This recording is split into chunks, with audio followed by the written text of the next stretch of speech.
Hi, welcome back to Time with Trish. Today I'm joined with Dr. Nicholas Havens. He is our Deputy Chief of Staff and an infectious disease doctor here at the Truman VA.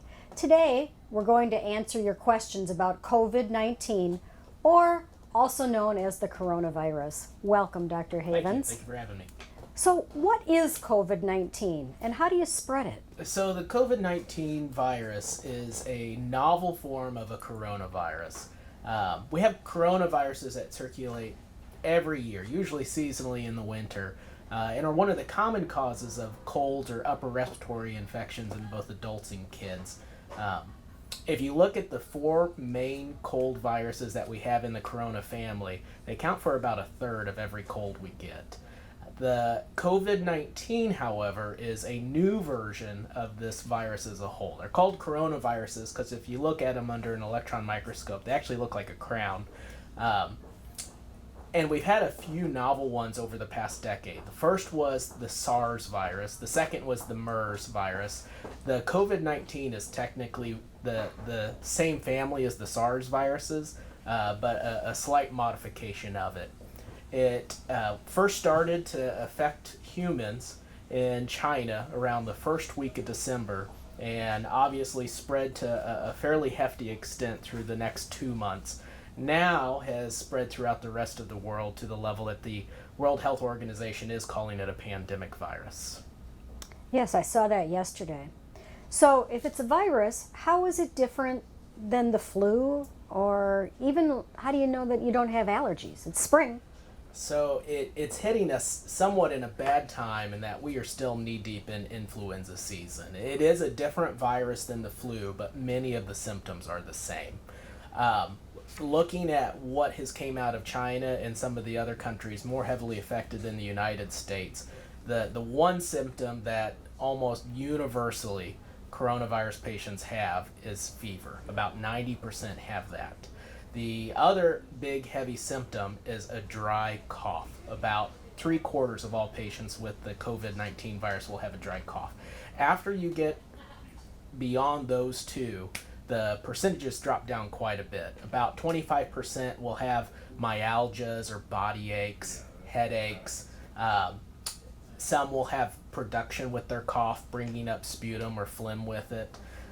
Other than those symptoms, though, the rest of the field is pretty rare. You tend not to have runny eyes. You tend not to have GI symptoms. So when differentiating it from the seasonal flu, that is very, very difficult, especially while we still are heavy in the influenza season, as I mentioned. Seasonal allergies, luckily, you would not expect to have a fever. So that's a big differentiator right off the bat.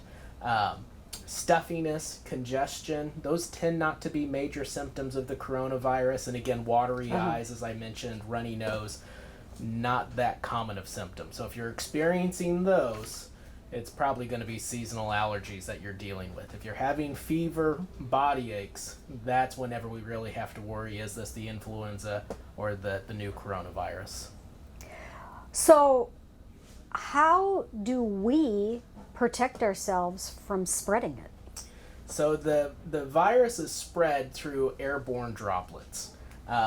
You're not going to catch it because someone 2 doors down was breathing virus into the air and it circulated into your room or your apartment. But where you can get it is if someone is sneezing or coughing and those water droplets in the air can contain the virus. If those land on you, you can catch it. If they land on a surface and you touch that surface, you can then transmit it to yourself over the next few hours. We're not entirely sure how long those viruses are viable on surfaces, but it looks like it can range anywhere from a few hours to a few days. So one of the biggest things we can do to protect ourselves is wash our hands frequently, all of the time.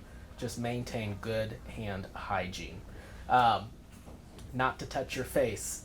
Easier said than done. The average is, I think it's 23 times an hour we touch our face. So it's hard to overcome that. And it's just something you have to mentally continue to remind yourself, don't touch my face, don't touch my face, don't touch my face.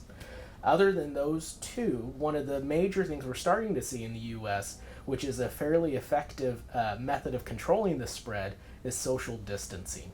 those droplets as a person sneezes or coughs, they only spread about 3 feet. And so the CDC is recommending maintaining a 6-foot distance between you and other people.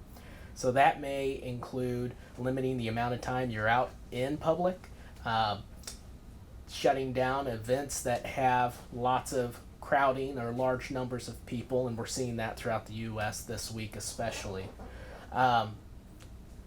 And if you are feeling sick, if you're having any of these symptoms, stay home. Don't go out into the community and spread it to other people. If you aren't needing to come into a hospital for emergency care, the best thing you can do is try to take symptomatic control measures at home. Ibuprofen, chicken noodle soup, rest, stay hydrated, and let the virus run its course, which looks to be between 5 days and 2 weeks' time. What are we doing for our veterans to keep them safe and healthy here at the Truman VA? So we've had a couple of tiers discussed so far to really look at A, how are we going to prevent our vulnerable population from getting it? And B, how are we going to address what could be an influx of patients coming into the hospital with needs? So to try to prevent veterans from getting it, we've been very proactive. We have tried to see what appointments don't necessarily need to be face-to-face with our providers. And if possible, switch these to a video system called VA Video Connect, where you can actually use a piece of software on your phone or tablet or home computer to do a virtual meeting with your provider. And if you have a chronic health condition that is very well controlled, and maybe just need to go over symptoms and not necessarily come in for labs, that system is perfect for those type of visits. And if we can convert those appointments to those visits, that's going to keep those veterans out of the hospital and allow them to stay home where hopefully the virus isn't circulating. If a veteran is ill with any of these symptoms, we want them to contact us before coming in.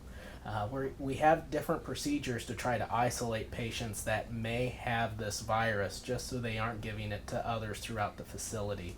We have screening occurring at our front door, so as soon as a veteran comes in, if they are having any signs or symptoms we're concerned about, we are going to get a mask put on them and them move to a specific location, again, to try to minimize the spread with other veterans that we have.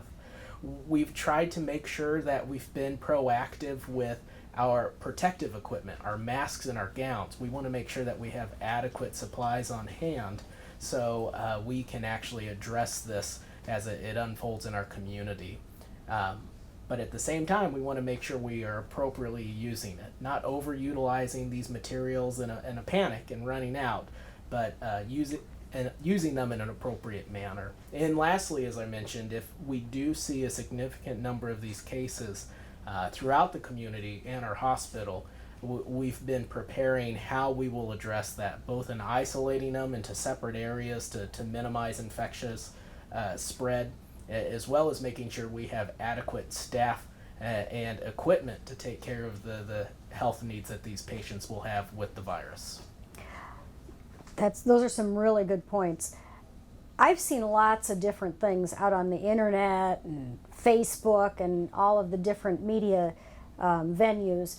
What are some reliable sources that are available for people to find out more about this virus? The two best resources I would recommend would be the CDC's website and the World Health Organization's website. Locally, the state health department has been putting out information on the COVID virus. It's not as frequently updated as the CDC's website itself. And both of those, if information is on it, it has been vetted. It's not the rumor mill that you can see on Facebook that oftentimes is not actually grounded in what's happening. I don't know how many times I've heard over the past week, oh, so-and-so had a case, oh, did you hear there was a case there? And none of those have been correct. We have not had a case in Columbia, Missouri as of this hour. So you have to take some of that information with a grain of salt. I'd say if you're going to the CDC or the WHO website, you'll get good information at both of those. Well, thank you so much. Is there any last thing that our veterans should know? I think the biggest thing is to not panic. This is a disease that we will be seeing in the next few weeks. We know it will affect all of our population. So the best thing we can do is to keep our heads on and just prepare appropriately. One of the things that you've seen in the community is the recommendations to stockpile some food, have lots of medications on hand so you don't have to go out to the pharmacy to get it. And both of those are very, very good recommendations. Having food on hand so you minimize the amount of trips you may have to take out in the community and expose yourself, that's a great idea. For the medications, we have one benefit with our veterans in that they can get the medication delivered to their house without ever leaving their home. They can contact their provider whenever it looks like they are starting to run low on that medication, and if given a week's notice, we can ensure that we are getting adequate supplies to them in the mail and never have to put themselves at risk leaving the home and going into the community. So that's a definite good benefit our veterans have. Absolutely. It's a great convenience too. I just go on My Healthy Vet and push the button and it comes right to my door, so I don't have to stand in line or wait or anything. So absolutely. Well, thank you very much, Dr. Havens, for joining us today and providing us with this very useful and timely information. Viewers, we want to hear from you on healthcare topics that are important to veterans. Please leave a comment below and we will pick up next month's topic from your questions. Thanks for watching Time with Trish, and see you next month.